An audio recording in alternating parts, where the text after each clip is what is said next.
اور یہاں پر 2 رکعت نماز پڑھ لے۔ اللہ کے نبی اترے، 2 رکعت نماز وہاں پر ادا کی اور اس کے بعد پھر سوار ہو گئے۔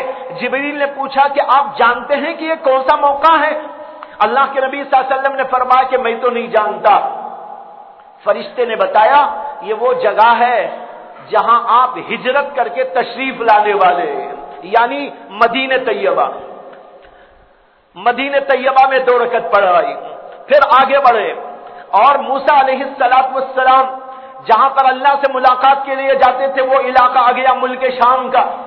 وہاں پر فرشتے نے حکم دیا اللہ کے نبی صلی اللہ علیہ وسلم کو یہاں بھی اتر کر 2 رکعت نماز پڑھے، اور فرشتے نے بتایا یہ وہ جگہ ہے جہاں موسیٰ علیہ السلام کوہ طور پر اللہ تبارک و تعالی سے ملاقات کے لیے جایا کرتے۔ پھر اس کے بعد اور آگے بڑھتے، آگے بڑھنے کے بعد وہاں کہتے ہیں یہاں بھی اترے اور 2 رکعت نماز ادا کریں۔ اللہ کے فرشتے نے کہا یہ وہ جگہ ہے جہاں پر عیسیٰ علیہ السلام پیدا ہوئے تھے، اس کا نام ہے بیت اللحم، یہاں پر بھی 2 رکعت پڑھیں۔ اللہ کے نبی نے وہاں 2 رکعتیں پڑھی اور اس طریقے پر ہوتے ہوتے بیت المقدس کو پہنچ گئے۔ بیت المقدس میں کیا ہوا اور پھر اس کے بعد کیا حالات پیش آئے اس کو میں انشاءاللہ اگلے ہفتے عرض کروں گا۔ وآخر دعوانا ان الحمد للہ رب العالمین۔